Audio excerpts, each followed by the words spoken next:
نحمده ونصلي علی رسوله الکریم اما بعد۔ ترجمے والے قرآن پاک کا صفحہ نمبر 860، 23واں پارہ، سورہ زمر، تیسرا رکوع، آیت نمبر 22 اور 23۔ اعوذ باللہ من الشیطان الرجیم، بسم اللہ الرحمن الرحیم۔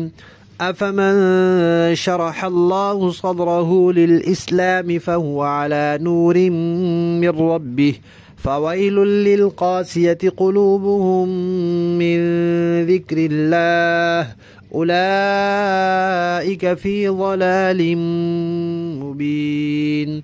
الله نزل أحسن الحديث كتابا متشابها مثانية تقشعر منه جلود الذين يخشون ربهم ثم تلين جلودهم وقلوبهم إلى ذكر الله ذلك هدى الله يهدي به من يشاء ومن يضلل الله فما له من هاد۔ صدق اللہ العظیم۔ پچھلی آیات میں اللہ تعالیٰ نے مسلمان اور کافر کا تقابل پیش کیا تھا کہ جو شخص اللہ تعالیٰ کی عبادت کرنے والا ہے اور آخرت سے ڈرنے والا ہے، اللہ کی رحمت کی امید رکھنے والا ہے، یہ بندہ، اور دوسرا بندہ جو نہ آخرت کا یقین رکھتا ہے، نہ اللہ کی رحمت کی امید رکھتا ہے، نہ عبادت کرتا ہے، کیا یہ دونوں بھلا برابر ہو سکتے ہیں؟ تو ان میں سے ایک کو علم والا قرار دیا تھا اور دوسرے کو جاہل قرار دیا تھا، لا علم۔ تو جیسے عالم اور جاہل برابر نہیں ہو سکتے، ایسے مومن اور کافر بھی برابر نہیں ہو سکتے، ایسے فرما بردار اور نافرمان بھی برابر نہیں ہو سکتے۔ پھر آگے ان کے انجام کا تذکرہ آیا تھا کہ کافر کے لیے عذاب ہے، نقصان ہے، خسارہ ہے، مومن کے لیے جنت ہے، بالا خانے ہیں، نہریں ہیں۔ اب یہاں سے دونوں فریقوں کا تقابل دوسری بار آ رہا ہے کہ بھلا بتاؤ کہ ایک بندہ جس کا سینہ اسلام کے لیے اللہ نے کشادہ کر دیا، جب اللہ نے سینہ کشادہ کر دیا تو گویا اس کے دل میں ایک نور پیدا ہو گیا، اور اس نور کی وجہ سے اس کو قرآن پاک کی آیات پر یقین، شریعت کے احکامات پر یقین، کسی چیز میں اس کو شک شبہ نہیں ہوتا۔ جو اللہ کا حکم آتا ہے وہ مان لیتا ہے، جو حکم آتا ہے وہ اس پر عمل کرتا ہے، جو اللہ کے نبی فرماتے ہیں وہ اس کے دل میں اترتا ہے، اس کا دل کھل گیا ہے، کشادہ ہو گیا ہے، اس میں روشنی پیدا ہو گئی ہے، نور پیدا ہو گیا ہے۔ اس لیے شریعت کے احکامات جتنے بھی آتے ہیں اس کو اس میں کوئی شک شبہ، کوئی ٹیڑھ میڑ کجی وغیرہ نہیں لگتی۔ اور دوسرا وہ بندہ جس کا دل سخت ہے، پتھر کی طرح ہے، سنگ دل ہے، اس کے اندر اللہ کے احکامات کی، اللہ تعالیٰ جو آیات نازل کرتے ہیں وہ اس کے دل میں اترتی ہی نہیں، شریعت کی کوئی بات اس کے دل میں گھستی ہی نہیں، ہر چیز میں اس کو اشکال اور اعتراضات نظر آتے ہیں۔ تو اللہ فرماتے ہیں کہ بتاؤ یہ دونوں برابر ہو سکتے ہیں؟ ایک نے حق کو طلب کرنا چاہا، اپنے دل میں حقانیت اور سچائی کی طلب پیدا کی، اس کے لیے کوشش کی اور سنا قرآن کو کہ قرآن کیا کہتا ہے، میں دیکھوں تو صحیح، میں سمجھوں تو صحیح۔ تو اس کی اس تلاش حق کی وجہ سے، ضد نہ کرنے کی وجہ سے اللہ نے اس کا سینہ کشادہ کر دیا۔ اور دوسرا ہے، اس نے پہلے سے ایک ذہن بنایا ہوا ہے، جب وہ دیکھتا ہے کہ قرآن شرک کی تردید کرتا ہے، قرآن آخرت کا عقیدہ دیتا ہے، قرآن اس شخص کو رسول کہتا ہے، تو یہ باتیں اس کے پہلے والے تصور کے خلاف ہیں، تو وہ سوچتا ہے کہ جو بھی کچھ کہہ لے میں نے نہیں ماننا، جو بھی آیت نازل ہوگی، جو بھی صورت آئے گی، جو بھی احکامات آئیں گے، میں نے ان کی مخالفت پر کمر بستہ ہی رہنا ہے۔ تو جب اس نے خود ہی ارادہ یوں کیا، اپنے دل کو خود رخ ہی یہ دیا، تو پھر اللہ اس کا دل سخت کر دیتے ہیں۔ اس کے دل میں پھر اپنی آیات اللہ اتارتے ہی نہیں، اس کے دل میں نور نہیں پیدا ہوتا، ایمان کی روشنی نہیں پیدا ہوتی۔ تو اللہ فرماتے ہیں کہ یہ دونوں برابر نہیں ہو سکتے، اور جس کے دل میں ایمان کی روشنی اور نور پیدا ہو جاتا ہے، اس کے ان لوگوں کے دل پھر اللہ تعالیٰ کے ذکر سے، یعنی جب اللہ تعالیٰ کی یاد آتی ہے تو ان کے دل ڈرتے ہیں اور وہ اللہ کو یاد رکھتے ہیں، جبکہ سخت دل والا اللہ کی یاد سے غافل ہو جاتا ہے۔ ایک تو اللہ تعالیٰ نے یہ بات فرمائی کہ یہ دو فریق ہیں، اور ایک کا سینہ کشادہ ہے، اس میں نور ایمان ہے، روشنی ہے، اور دوسرے کا سینہ تنگ ہے، دل سخت ہے، پتھر کی طرح ہے، اس میں اندھیرا ہے، اس میں روشنی گھسنے کی جگہ ہی نہیں ہے۔ تو یہ دونوں برابر نہیں ہو سکتے، یہ اندھیرے والا جو ہے یہ گمراہی میں ہے، اور روشنی والا جو ہے وہ ہدایت پر ہے۔ دوسری بات، یہاں قرآن پاک کی کچھ صفات بیان فرمائی ہیں۔ ایک صفت تو یہ بیان فرمائی ہے کہ یہ قرآن دنیا کی ساری کتابوں میں سب سے عمدہ اور بہترین کتاب ہے۔ دوسری بات کہ قرآن پاک کے جو مضامین ہیں یہ سارے صحیح ہیں، جیسے پہلی صورت کے مضامین صحیح ہیں، ایسے آخری صورت کے مضامین صحیح ہیں، ایسے درمیان والی صورتوں کے مضامین صحیح ہیں۔ تو صحیح ہونے میں ایک جیسے ہیں، سچے ہونے میں ایک جیسے ہیں، مضبوط ہونے میں ایک جیسے ہیں، اور فصاحت اور بلاغت کے اعلیٰ معیار پر ہونے میں ایک جیسے ہیں۔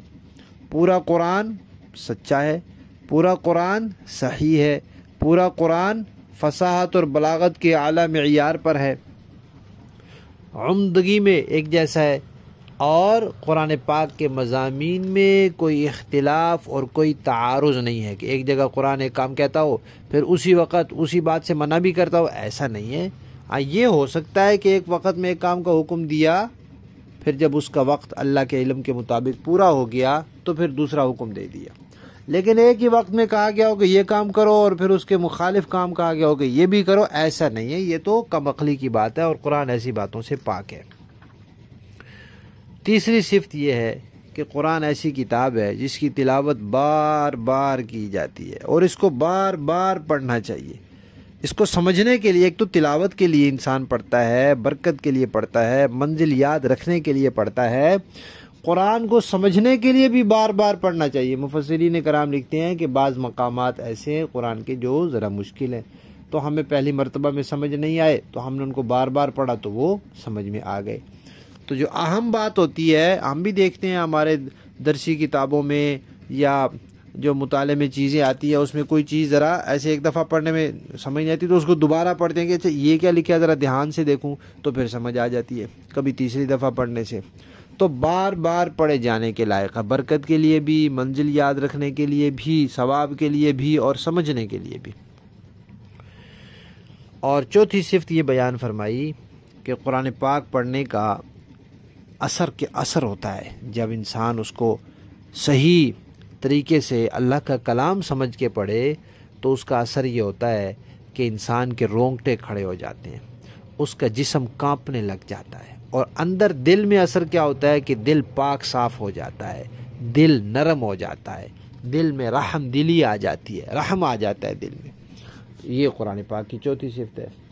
اور پانچویں صفت یہ ہے کہ یہ کتاب ہدایت ہے، جس کو اللہ چاہتا ہے اس کے ذریعے ہدایت دے دیتا ہے۔ اور اللہ کس کو ہدایت دینا چاہتا ہے؟ اسی کو جو خود ہدایت پانا چاہتا ہے۔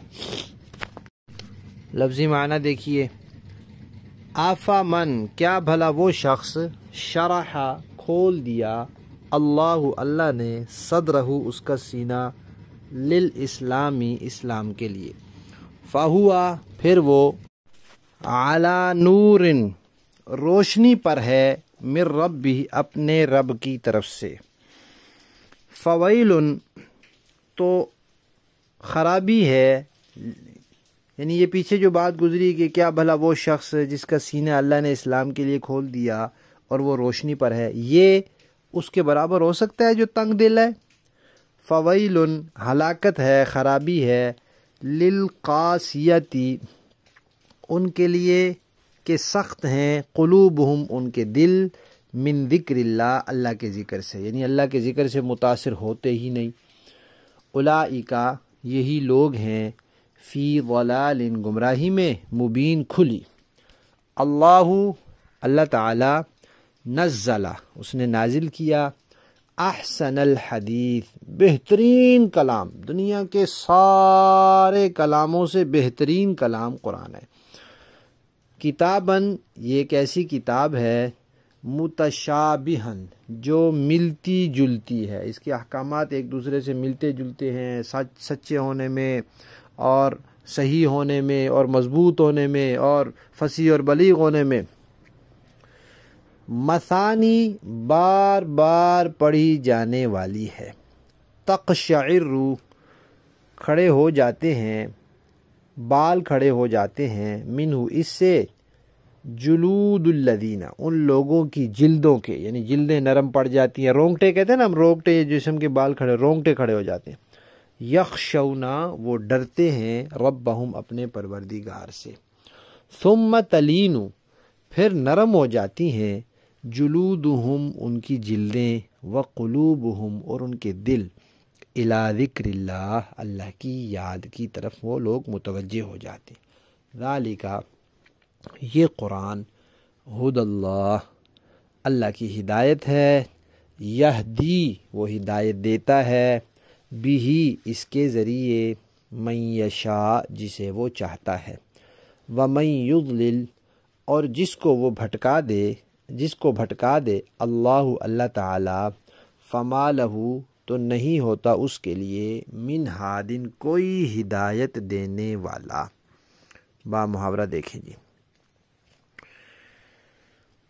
أفمن شرح الله صدره للإسلام فهو على نور من ربه بھلا کیا وہ شخص جس کا سینہ اللہ نے اسلام کے لیے کھول دیا، جس کے نتیجے میں وہ اپنے پروردگار کی عطا کی ہوئی روشنی میں آ چکا ہے، کیا وہ سنگ دلوں کے برابر ہو سکتا ہے؟